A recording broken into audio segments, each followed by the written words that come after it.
Hey, salut les mecs! Aujourd'hui, bonne année et joyeux Noël de la part de GVP Racing. GVP Racing qui m'avait contacté pour me dire qu'il nous envoyait un petit quelque chose pour la chaîne, pour tout le monde. C'est notre cadeau les mecs, c'est pas à moi, c'est à la chaîne, c'est à nous tous. GVP Racing qui, tout comme RC Mag, sont des gens avec lesquels on s'entend de merveille. C'est pas parce qu'on n'est pas d'accord qu'on va se disputer et se tirer dans les pattes. On est clairement d'accord sur le fait que Mugen c'est top et que les prix picotent un peu. Après on n'est pas d'accord sur Optima. Mais peu importe, ça ne nous empêche pas de discuter et de rigoler ensemble. Et GVP Racing nous a envoyé tout ça pour faire ce qu'on veut avec. Alors je vais découvrir avec vous ce que c'est. C'est... Alors, il m'en avait parlé, mais en fait il m'a proposé, il m'a laissé le choix sur plusieurs possibilités. J'ai dit écoute tout simplement, fais-nous la surprise. Je ne vais pas décider, tu envoies ce que tu as envie. Et comme ça, ça fera une surprise à tout le monde. On a reçu donc un paquet de sachets. On va quand même fouiller au fond, des fois qu'il y a quelque chose, il y arrive. Très bien. On va mettre ça de côté. Alors, il y a un petit quelque chose pour moi d'abord. Reste là, bouge pas, bouge pas, bouge pas. Un bonnet et un petit mot. Il y avait un petit mot. Je ne pas, je reviens. Hop. Ça y est, je suis. Alors, d'abord, je vais mettre mon bonnet. Hop. Voilà. J'ai mon petit bonnet. Hello Manise. Tous nos meilleurs voeux pour toi et tes proches. Santé et beaucoup de RC et une très belle année 2021. Comme promis, voici du matos que tu peux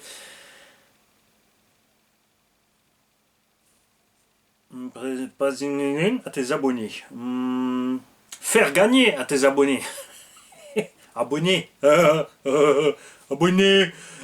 Amicalement, Guillaume et Christelle. J'ai eu un doute sur le nom quand même. Je préférais bien lire parce que quand on fourche sur le nom des mecs, en général ils se marrent. Les filles, souvent elles se marrent moins. Donc Guillaume et Christelle qui nous ont fait parvenir, parce qu'on m'avait proposé plusieurs choses de choix. J'ai dit bon, principalement la chaîne fait dans le Monster Truck, donc mon choix se porterait plus sur un Monster Truck. Et c'est pas des conneries les mecs. On a reçu hop, un Optima AMT24 Hotshot, donc le Monster Truck. C'est évidemment la base du buggy, ils ont juste tiré des grosses roues, il y a plus d'amortos pour faire genre MT, une petite carreau de MT au-dessus. Et comme ça on va pouvoir découvrir le modèle avec vous. Et ensuite il sera à gagner. C'est un modèle pas neuf, qui a précisé, c'est un modèle, donc le modèle démo qui a servi à tout le monde pour les présentations du véhicule. Et il est offert entièrement, totalement, gratuitement au garage, je n'ai rien demandé. Il est venu comme ça de lui-même me proposer cette idée-là et je trouve ça franchement phénoménal. Hein, ça, c'est quand même du distributeur d'enfer. Hop, voilà. Donc c'est un MT 1.10, dimension typique d'un MT 1.10. On a à peu près la taille du granit. Les roues sont peut-être un poil plus petites. Tiens, attends, je vais mettre mon bonnet comme il faut. Hop. Voilà. Ah, et les trucs. Ah oui, faut mettre ça. Ouais, c'est vrai que les gars modernes, ils mettent ça comme ça. Mettre ça complètement en bas, à moitié sur les yeux, et puis t'es comme ça. Ah ouais, tu vois, c'est l'Optima 2.4.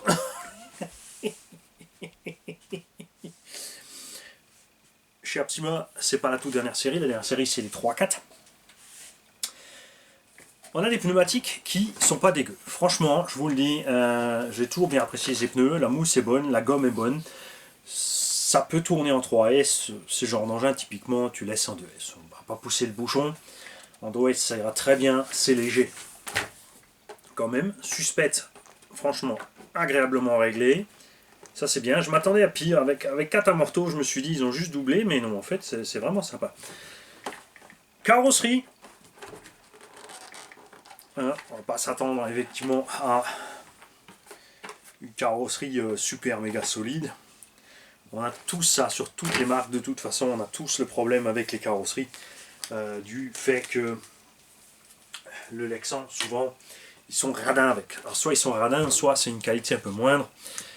Heureusement, on a des carreaux incassables à gogo maintenant grâce à Elsa Cerci. Après, par contre, la forme est géniale et j'ai bien envie d'envoyer cette carreau d'abord à Elsace pour qu'ils puissent nous la refaire. Franchement, en plus, on aura une taille comme ça intermédiaire sympathique pour les petits engins. On va mesurer cette histoire. En plus, je n'a pas l'air trop dégueu. Hein. Oh, il me dit véhicule démo, il sera pas propre et tout, les mecs. Eh, hein? Le machin il est neuf en fait. Il a tourné sur la moquette. Bougez pas. Je sors Pierre-Yves. Et on va vite checker les dimensions de cet engin parce que je pense que ça doit aller sur plein de petits véhicules. On a donc un Anthrax effectivement de 265-270. On a une largeur de à peu près 150-160. Longueur totale à peu près 420 mm. C'est sympa. Ça doit aller sur Stampede, Wrestler et tout ça. J'en ai plus là, du coup. C'est dommage. Mais ça va faire pas mal. Je vais m'approcher. Je vais te le montrer de plus près. Alors, châssis plastoc.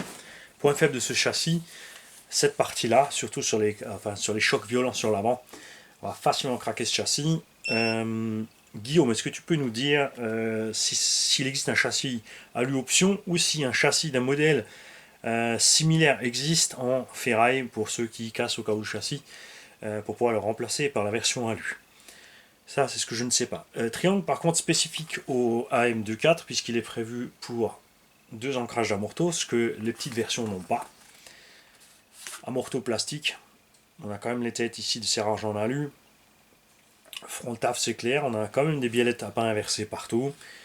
On a le cerveau, le petit S40 PH, donc ça doit être un 9 kg par là. Ce que je ne sais pas, c'est si pignon plastique. Voilà, il faut l'avoir. On a la radio qui a levé récepteur waterproof, donc on n'a pas de boîte de réception, les petits câbles un peu dehors. C'est la version charbon, ce qui suffit largement à cette mécanique. Donc là, tu oublies ce que je t'ai dit sur le 3S, ça c'est prévu que pour 2S. Si on a le cavalier, effectivement, on a le cavalier lipo NMH, donc ça fonctionne en NMH ou en lipo 2S. Transmission, elle est fermée, on a un petit carter par-dessus. On a la verserie cruciforme partout sur le véhicule, ce qui permet à un débutant de le démonter rapidement avec un seul et unique tournevis. C'est pas plus mal. Faut juste penser BTR moteur, c'est toujours un 6 pans 1,5 ou 1,3. Et curieusement, là aussi, ils n'ont pas mis de vis à travers, ils ont mis du BTR. J'aurais bien vu une vis ici pour rester partout en cruciforme. Finalement, ils ont mis du BTR qui est complètement dedans. Donc méfiez-vous quand c'est plein de terre.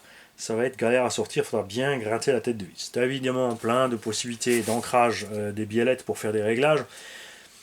Ce que je trouve un peu étrange sur un véhicule pour débutants, parce que c'est vraiment le genre d'engin où il n'y a pas besoin de 36 000 réglages. D'un autre côté, ça permet aux débutants d'explorer. Regarde, on a réglage de hauteur de caisse. Donc là, la voiture n'est pas à sa hauteur maxi, on peut la faire monter plus. Quoique non, on a ici des butées physiques, tu vois. On a 2 petits ergots ici en plastoc. Ça fait buter les triangles, ça les empêche de descendre plus loin.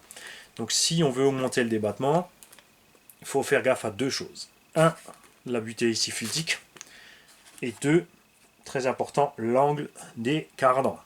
Parce que si on met trop d'angles, ils vont toucher. Je pense que ça vaudrait le coup d'essayer sur cet engin-là. Moi, quoi qu'on ait un rat, on est un rat. Donc on va le laisser comme ça. Qui plus est, ça sera plus simple à conduire pour un débutant. La tourelle avant a reçu des petits renforts ici, hein, pour pas être trop flex. C'est pas un engin rigide, c'est un engin flex. Ça flex dans tous les sens, c'est pour débutants, il n'y a pas besoin des masses en plus. Ce que j'ai pas regardé, on compte sur vous, GVP Racing, dans les commentaires pour nous donner le tarif de base de cet engin. Parce que je pense que c'est un engin qui peut être super intéressant pour débuter. On va faire l'essai en charbon. Je vais faire cet essai-là. Bon, maintenant, il y a trop de neige pour lui. Mais dès que le circuit sera dégelé, s'il dégèle, on va faire cet essai pour le mesurer à la bouse 2020, à savoir le Funtech STX. 150 € pour ça. Amorto inexistant, simple ressort. Marche arrière direct, de marche avant, marche arrière, il n'y a pas de frein. 21e siècle, ils ont réussi à nous faire un véhicule qui revient en arrière en 1975, même un peu avant, où on avait des varios mécaniques marche avant-arrière. Après est arrivé le variateur mécanique avec 3 paliers de marche avant et 3 paliers de marche arrière. Existait même déjà des proportionnels à l'époque. Eux, ils ont fait marche arrière. Tu claques de la marche avant, quand tu veux freiner, tu claques la marche arrière direct, donc tu choques la transmission. Le système de protection de transmission ne fonctionne pas, il ne décrante pas. Suspension honteuse. Pneumatique. La honte. Pneumatique. Good. Je dirais même que les pneumatiques sont plus balèzes que ce que cet engin a besoin, dans sa version charbon. Il l'a prouvé, il est solide sur les sauts et les impacts. Ça, c'est un fait. Celui-là, on va voir. Selon le tarif, ensuite, on pourra comparer. Là, tu vois clairement la taille. C'est vrai que pour un 12e, il est gros. Et celui-là, pour un 10e, il est encore relativement compact. Mais on est... Après, c'est les goûts et les couleurs. Hein. Moi, je préfère clairement celui-là, optiquement, pour un MT. Les jeunes vont peut-être préférer celui-là. Cerveau de direction, 3 fils. Pignon plastique, à voir donc si ça tient. On a un sauve-cerveau réglable quand même dessus. Et on a un combo charbon avec une vraie marche arrière. Et là-dedans, on a la place pour mettre une batterie standard. On peut donc rouler en 3 ou 4000 mAh ou en 5000 mAh. On aura, même s'il est plus lourd, les mêmes perfs. J'ai pas encore roulé, mais je pense sérieusement que cet engin aura les mêmes perfs que celui-là, voire peut-être mieux. Et comme on peut embarquer une batterie plus grande, on aura plus d'autonomie. Garde au sol, là, c'est lui le champion. Tu vois ? Donc je vais peut-être quand même me pencher juste pour rigoler sur débrider la suspecte. Voir si le niveau des angles de cardan, ça va aller. Ouais, bah oui, je tire dessus pour voir. Ouais, ça va y aller, on va le faire. Enfin non, on va pas le faire. Si, ouais, non. Parce qu'on pourrait chauffer cette partie-là pour la plier vers le bas. Le problème, c'est on la laisse dépasser en dessous, elle va taper. Et ça, c'est une très bonne chose quand même, puisque ça évite l'arrachement des capuchons et des rotules d'un morteau, puisque ça freine le bras en négatif. Donc surtout sur les retournements, ce que beaucoup de tout-terrain n'ont pas, y compris Traxxas, Arma, sur leurs véhicules de base. Enfin, Arma, ils l'ont fait maintenant sur les fusées, sur les Granit et compagnie. Traxxas ne l'a pas. C'est la raison pour laquelle sur Slash, Stampede, Rustler et compagnie, on arrache soit les capuchons d'un morteau, soit les rotules. Là, il y a quand même un minimum, et même s'il est très flex, l'engin est léger. Il n'y a plus qu'une chose à faire, les mecs, le tester. Hein, mais là, on a une vraie suspecte. Je pense qu'avec la batterie dedans, on sera pas mal. Ça me gratte quand même de le remonter. Mais on fera d'abord un test stock pour l'autonomie de la bestiole. GVP Racing aussi, qui contrairement à Funtech, sont là pour vous répondre. Eux, ils répondent réellement aux choses. Ils désactivent pas les commentaires, ils foutent pas le camp en loose day. Encore une preuve de la grande qualité de Funtech. Niveau sticker, ils ont mis la dose. Hein. C'est rhume des foins. Psima.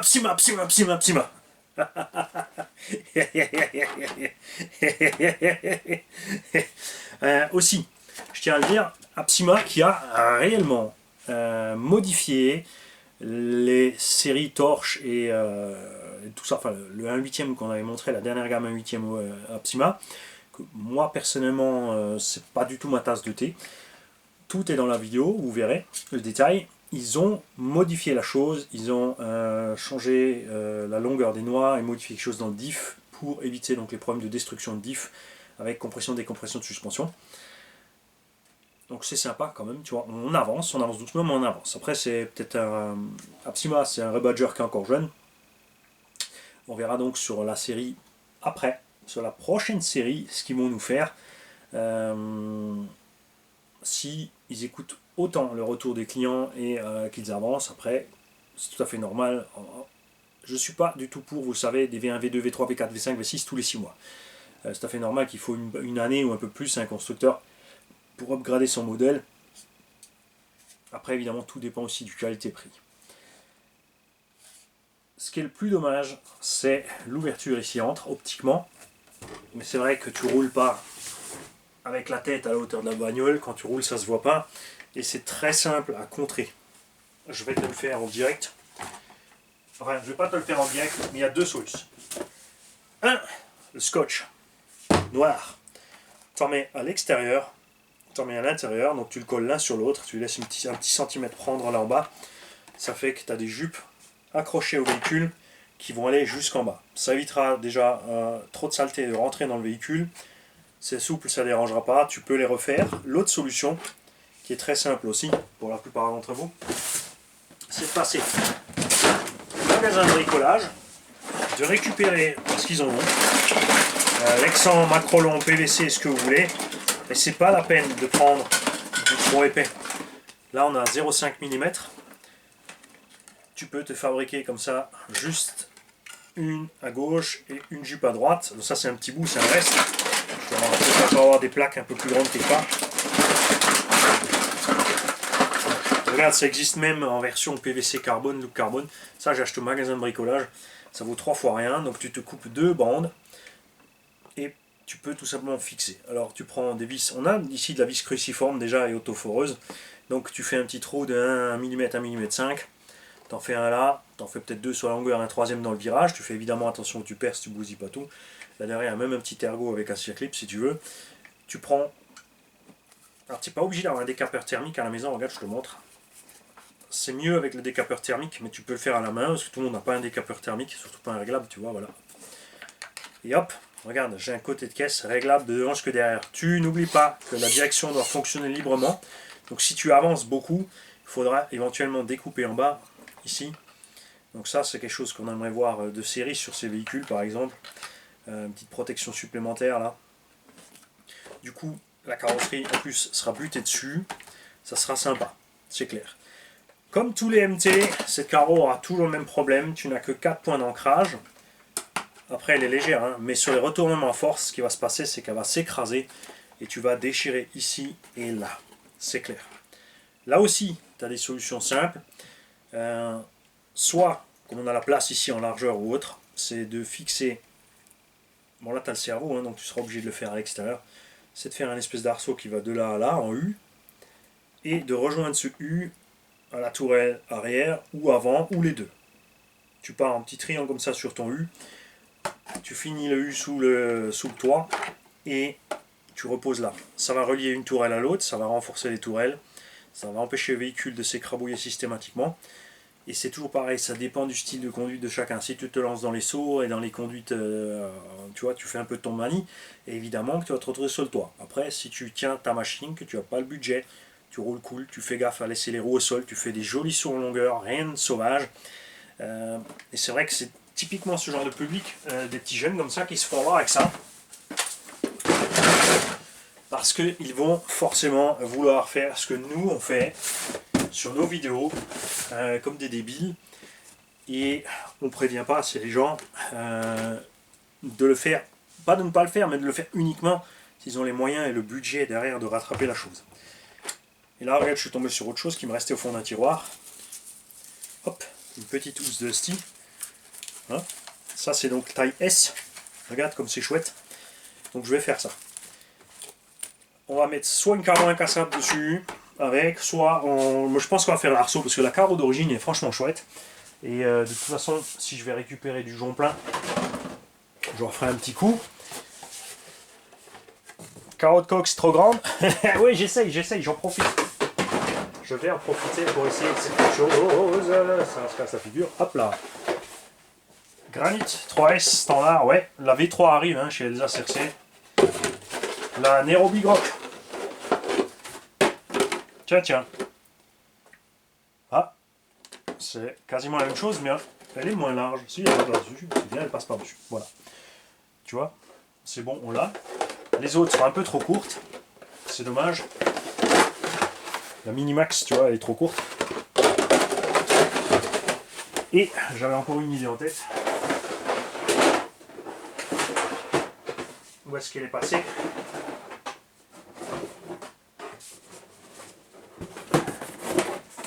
Ça va pas aller. Ça c'est beaucoup trop grand. Je ne trouve plus la carrosserie ici, elle est là. Hop. Voilà. Ça, c'est une carreau par exemple que Elsa Cersei a loupé, donc elle est à donner. Et regardez les mecs ce qu'on va faire. Voilà. GVP Racing, Alsace Body RC, Manière Garage de Steam Motors. Hein? Franchement, c'est pas génial, regarde. C'est sûr, cette carreau, elle est loupée ici, elle est un peu trop fine là. On voit qu'elle ne cassera pas super vite. Donc on va la mettre avec. On mettra la housse avec, après avoir fait quelques essais. On va salir un peu la machine, on va évidemment la nettoyer aussi à fond. Parce que pas question qu'on fasse bagner une machine dégueulasse. On va la tester parce que je veux en avoir le cœur net. On va faire un petit combat entre le STX là-bas et ce machin là, les deux stocks. Quoique j'ai plus envie de rouler le STX stock. J'ai envie de le doper. On va lui mettre 4 vraies roues. On va faire le test peut-être avec ces roues là. On va lui coller ces roues là. Quoique j'ai commandé 4 petites Louise Stadium, enfin 2, puisqu'on a reçu une paire d'un tonton. Donc on va la coller dessus. J'ai commandé une deuxième paire, donc une vingtaine d'euros, on va les coller dessus. On lui dégotera aussi une petite carreau incassable. On va lui mettre un combo qu'on a reçu de Papa RC, de son Arma Senton charbon. On va le mettre dessus avec un vrai frein. Comme ça le véhicule aura un vrai frein, un vrai cerveau, des vrais pneus et une petite carreau incassable avant qu'on y fasse un petit jeu. Et on pourra donc faire le match des deux stocks. Enfin, qu'on ait un point de comparaison. Entre temps, là, moi je suis en train de vous parler, je pense qu'on aura déjà le tarif quelque part en bas dans les commentaires. Les mecs, si vous connaissez les tarifs de cette machine, allez-y. Ceux qui l'ont déjà eu, qui l'ont déjà testé, pareil, vous nous laissez les retours. N'oubliez pas de préciser votre façon de conduire avec la machine. Moi, je vais le faire rouler comme j'ai roulé le STX pour voir ce que ça vaut. Pour moi, le plus gros point faible de cet engin est son châssis, perso. Mais ça ne veut pas dire que ça va lui poser problème en vrai. C'est juste comme ça en statique. Il est vraiment super flex, il est vraiment super fin. Et c'est étrange. On va peut-être passer par la case, s'il a le temps, hein, parce qu'il a pas beaucoup de choses à faire. C'est RC by G.